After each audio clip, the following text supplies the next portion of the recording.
Islam dibawa langsung oleh perdagangan Arab sejak abad ke-7 dengan bukti catatan Tiongkok tentang komunitas Arab di Cina, komunitas Arab di Sumatera, tradisi mazhab Syafi'i. Yang ketiga adalah teori Persia atau teori Iran, yaitu Islam masuk dengan melalui pedagang Persia sekitar abad ke-13, yaitu dengan bukti tradisi tabut Persia, yaitu kesamaan kaligrafi dan budaya. Teori yang terakhir yaitu ada teori Cina atau Tiongkok. Islam dibawa oleh pedagang Muslim Tiongkok dengan bukti sejak komunitas Cina dan pengaruh Wali Songo dan arsitektur masjid kuno. Baik, kita akan memasuki pembelajaran inti pada hari ini tentang tokoh penyebar ajaran Islam di Indonesia.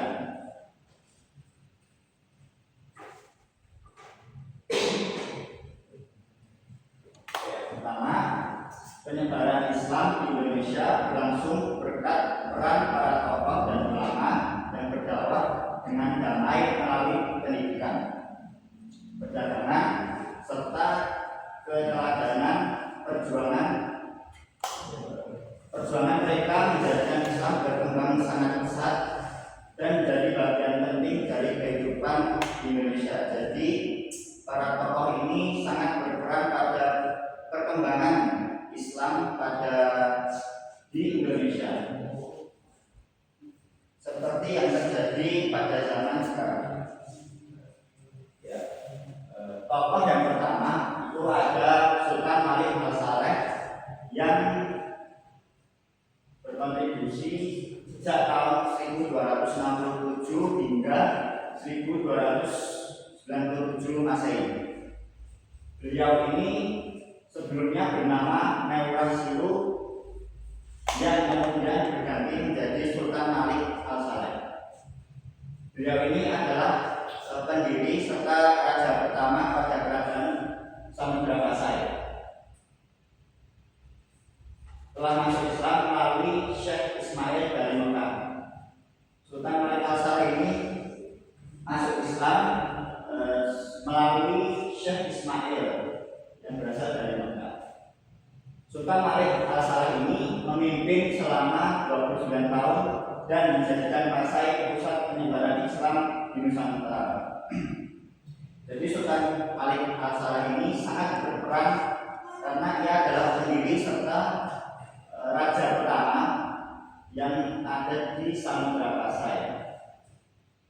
Ia dikenal sebagai raja yang makmur serta berpengaruh dalam Samudra Pasai. Beliau ini wafat pada tahun 1297 Masehi.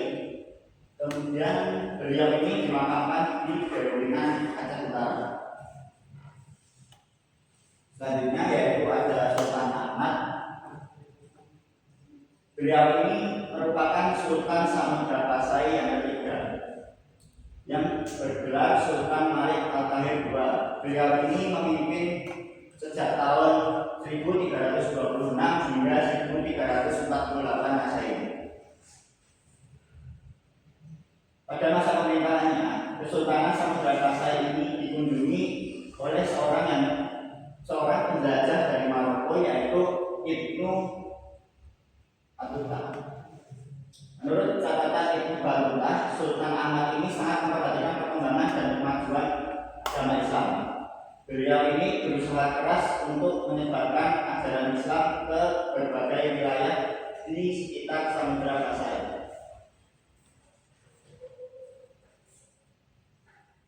Selanjutnya ada Sultan Alauddin Riayat Shah.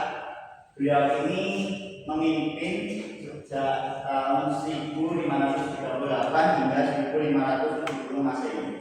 1571 Masehi. Sultan Alauddin Riayat Shah ini adalah Sultan ketiga Aceh yang memperkuat kerajaan melalui kerjasama dengan Turki Utsmani dan ulama dari Persia serta India. Jadi Sultan Alauddin ini memiliki hubungan yang erat dengan Kesultanan Utsmani serta Persia. Ia berperan besar dalam penyebaran Islam hingga ke Minangkabau sampai ke Indrapura. Selanjutnya ada Wali Songo. Wali Songo ini adalah 9 tokoh penyebar Islam di Jawa yang berdakwah melalui kebudayaan, kesenian, pendidikan, perdagangan, serta politik. Beliau ini sangat berperan pada penyebaran Islam terutama di daerah Jawa, serta menyebarkan Islam secara damai dan menjadikan pesantren sebagai pusat dakwah yang efektif hingga ke pelosok Nusantara. Ya, baik. Jadi Wali Songo ini sangat berperan pada pendidikan Islam yang berbentuk pesantren pada saat itu hingga ke pelosok Nusantara.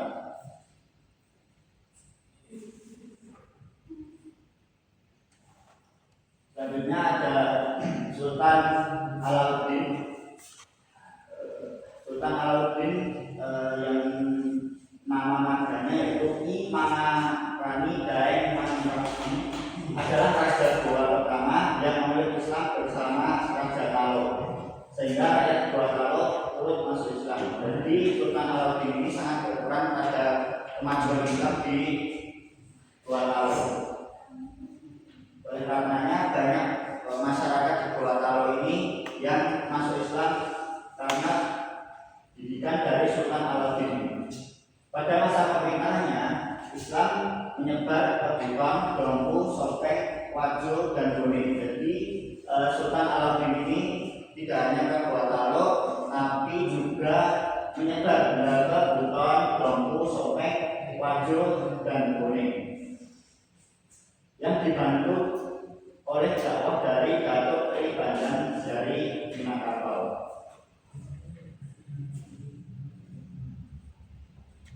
Selanjutnya ada Datuk Tunggang Parangan. Datuk Tunggang Parangan atau yang biasa dipanggil Habib Hashim bin Musayyad adalah ulama Minangkabau yang berdakwah di Kutai Kartanegara bersama Datuk Tri Bandan. Berkat dakwahnya Raja Aji Mahkota dan rakyat Kutai memeluk Islam. Jadi beliau ini sangat berperan aktif pada pendidikan Islam di Minangkabau. Dan berkat dakwahnya ini Raja Ali Mahkota menjadi memeluk Islam pada saat itu dan menjadikan kerajaan itu sebagai Kesultanan Kutai Kartanegara. Ia wafat dan dimakamkan di Kutai Lama, Kalimantan Timur.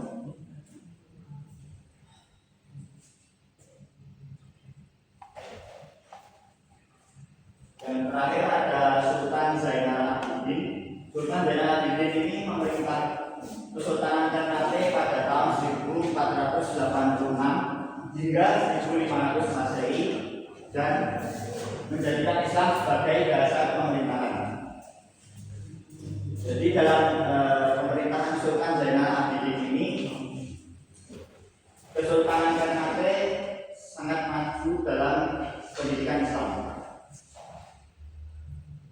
Ia belajar agama di pesantren Sunan Giri di Jawa, lalu mengundang ulama untuk berdakwah di Maluku.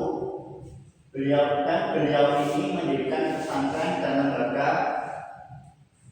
Julebe atau Gobato Ahya untuk mengawasi pelaksanaan syariat Islam sehingga Islam berkembang pesat di Maluku. Jadi beliau ini mendirikan pesantren di wilayah Maluku yang bernama Julebe atau Gobato Ahya. Selanjutnya Bapak akan menayangkan video tentang tokoh penyebaran Islam di Indonesia.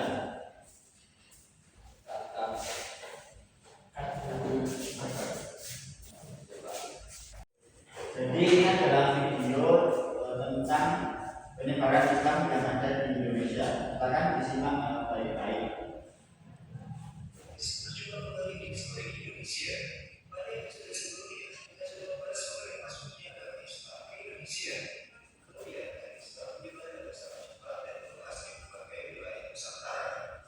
Sebelum masuknya agama Islam ke Nusantara, agama Hindu dan Buddha merupakan agama yang baru terjadi di masyarakat kita.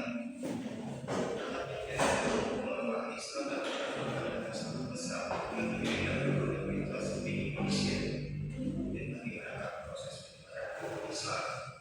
Penyebaran agama Islam pada seberkali cara yang lain, sehingga dapat sampai baik dari masyarakat kita. Faktor keterbukaan dan karakter masyarakat kita terlihat dalam penerimaan agama Islam sebagai agama di dalam masyarakat kita. Selain agama Islam secara besar dan itu adalah contoh syahadat aja. Itu pula dengan tata cara peribadatannya. Kalau memerlukan persiapan yang rumit, agar Islam juga tidak melarang sisa bekas peradaban hidup. Dalam Islam, semua orang memiliki derajat yang sama di masyarakat maupun politik apapun. Perkembangan Islam di Nusantara juga sangat dipengaruhi oleh jalur-jalur penyebarannya, sehingga perkembangan yang sangat besar dan luas. Adapun jalur-jalur penyebaran Islam di Nusantara diantaranya jalur perdagangan, jalur penjelajah sekaligus penulis Islam tulis Tom Everest. Nusantara merupakan jalur perdagangan internasional yang sangat ramai. Pedagang-pedagang Islam dari India penting perkembangan banyak kehidupan Islam Malaka maupun bandar-bandar perdagangan lainnya. Bahkan para pedagang Islam tersebut berkembang dan mendirikan perkampungan di wilayah pesisir Nusantara, sehingga interaksi itu terjadi dan umat Islam menunjukkan di masyarakat bahkan hingga para bangsawan. Para pedagang tersebut juga menjadi kontak dengan para naikati atau para daerah di pesisir dan perlahan-lahan masuk lingkungan kerajaan. Tak sedikit kerajaan dan kaum bangsawan yang menerima dan memeluk agama Islam. Hal ini turut mempengaruhi berbagai gerakan kerajaan yang dengan sukarela mengikuti agama sang raja. Saluran penyebaran Islam selanjutnya yaitu melalui jalur dakwah. Dalam agama Islam, golongan ulama atau pemuka agama berkewajiban untuk menyebarkan ajaran Islam ke seluruh masyarakat. Peran kaum ulama dalam penyebaran Islam sangat efektif ketika menyebarkan Islam di daerah pedalaman yang tidak dapat dijangkau oleh para pedagang yang berdakwah di pesisir. Ulama-ulama yang menyebarkan Islam biasanya disebut dengan wali. Wali yang pertama itu seorang yang menyebarkan Islam di Pulau Jawa dan berbagai kerajaan yang lain. Penyebaran Islam yang kedua yaitu jalur perkawinan.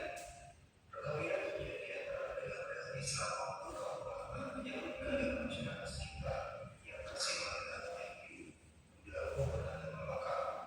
Bahkan banyak pula pedagang Islam yang menikah dengan putra-putri para bangsawan.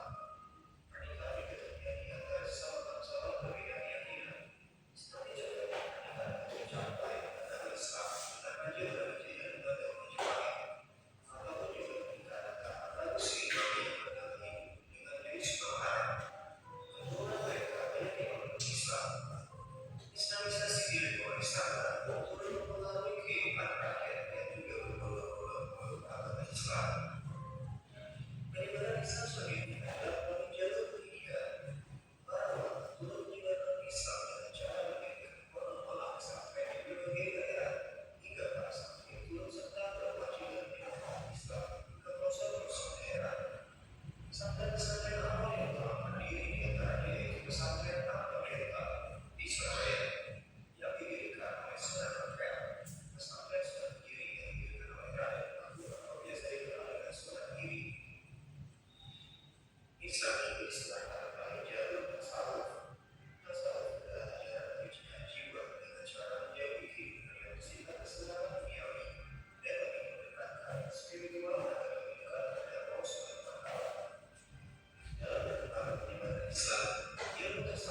Kemudian tsunami dan Syekh Sekira. Jalur perjalanan Islam Indonesia punya jalur kesenian. Ada seperti kesenian, kesenian seperti wayang, gamelan, dan film atau lagu. Tokoh yang juga berpelajar Islam dalam kesenian yaitu Sunan dan Sunan Bonang. Dalam wayang yang digelar bekerja bisa kita bergerak sendiri ada dan bisa ada atau apa. Wayang ini mempunyai komunikasi dengan isi unsur-unsur Islam sehingga membuat masyarakat tertarik dan ingin tahu lebih dalam budaya agama Islam.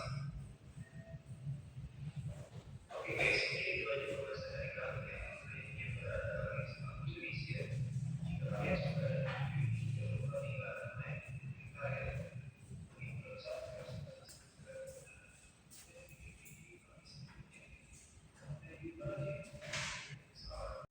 Baik anak, setelah kita memahami video tadi, kita akan membuat kelompok terdiri dari 2 kelompok dengan anggota 4 orang.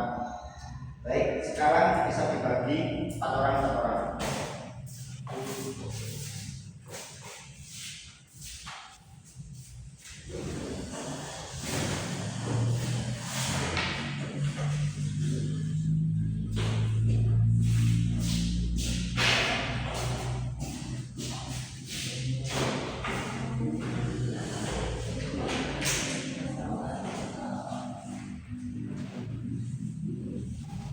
Baik, selanjutnya kalian bisa mencari data tentang tokoh-tokoh seperti tadi ya. Nih, saya akan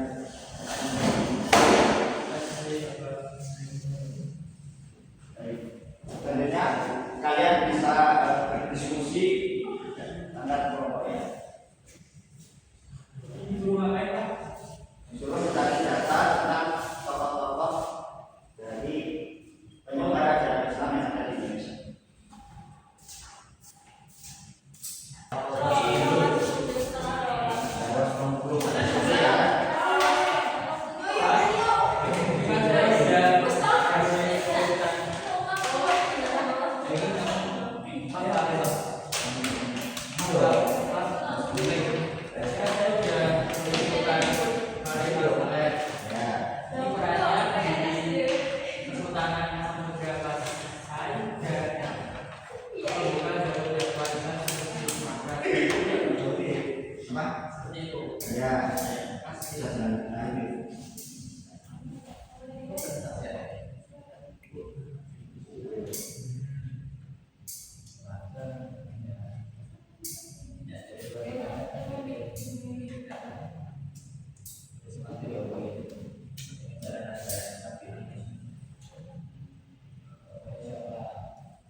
Ya, beberapa tokoh ya.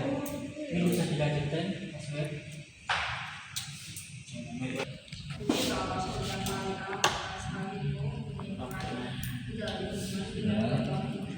Siapa aja sih yang kontribusi pada acara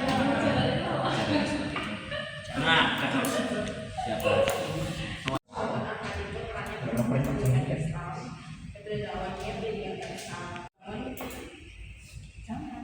Saringan pesantren, pengembangan sayur dan dalamnya ada ekspansi pendidikan. Kayak ada beberapa.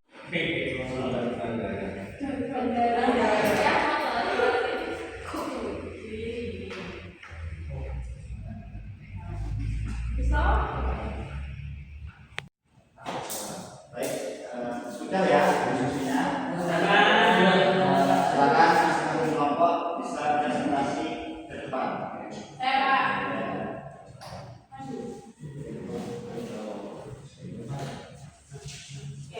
Assalamualaikum warahmatullahi wabarakatuh. Di sini saya akan mempresentasikan hasil dari kerja kelompok kami. Dari kelompok 2 yang pertama ada Sultan Malik Al-Saleh, perannya menjalin hubungan dengan pedagang mujarab. Kemudian metode dakwah ada akomodasi budaya. Terus kemudian ada Sultan Ahmad, perannya memperkuat pendidikan Islam. Metode dakwahnya pendidikan dasar. Terus yang ketiga ada Sultan Alauddin Riyadsyah, perannya mendorong penulisan kitab-kitab. Kemudian ada metode dakwah, literasi dan juga keagamaan. Yang keempat ada Wali Songo, perannya membangun jaringan pesantren sama metode dakwahnya ekspansi pendidikan. Yang kelima ada Sultan Alauddin, perannya memakmurkan masjid, metode dakwahnya pertahanan pribadi.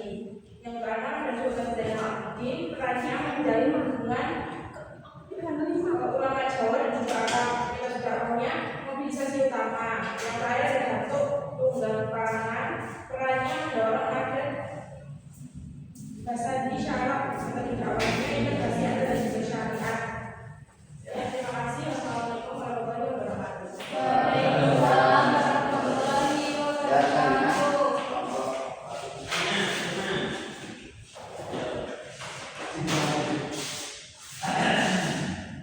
Saya mewakili kelompok 1 akan mempresentasikan hasil dari diskusi kami. Yang pertama itu ada Sultan Malik Al-Saleh, perannya yaitu pendiri Kesultanan Samudra Pasai dan pembukaan jalur dakwah Islam di pesisir Sumatera. Metode dakwah yang digunakan yaitu pendekatan politik. Kemudian yang kedua ada Sultan Ahmad, perannya yaitu memperluas pengaruh Islam ke wilayah perdagangan Aceh. Untuk metode dakwahnya yaitu perdagangan dan perkawinan politik. Kemudian yang ketiga itu ada Sultan Alauddin Riyadsyah, perannya yaitu mengubah Malaka menjadi pusat studi Islam. Metode dakwahnya yaitu regulasi rukun Islam. Kemudian yang keempat itu ada Wali Songo, perannya yaitu penyebar Islam di Pulau Jawa. Metode dakwah yang digunakan yaitu juga pendekatan budaya. Yang kelima ada Sultan Alauddin, perannya yaitu raja kedua pertama yang masuk Islam. Metode dakwahnya yaitu aliansi politik. Yang keenam ada Datuk Tunggal Pangan, perannya yaitu ulama yang membawa Islam ke Minangkabau. Metode dakwah yang digunakan yaitu kemanusiaan politik. Dan terakhir ada Sultan Zainal Abidin, perannya yaitu membangun Kesultanan Ternate. Metode dakwah yang digunakan yaitu kelembagaan. Mungkin dan itu saja yang dapat kami sampaikan dari kelompok 1. Ya,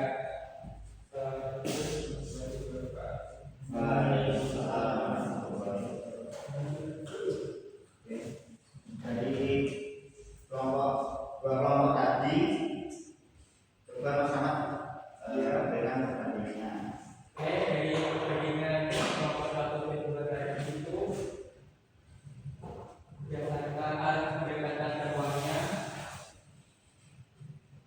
kelompok 1 itu lebih menonjol pada politik dan struktur kerajaan, sedangkan kelompok 2 itu lebih cenderung pada pendidikan dan budaya lokal. Kemudian yang berdasarkan budaya inovasinya, kelompok 1 tadi menekankan pada struktur kekuasaan, sedangkan kelompok 2 menekankan pendekatan sosial budaya.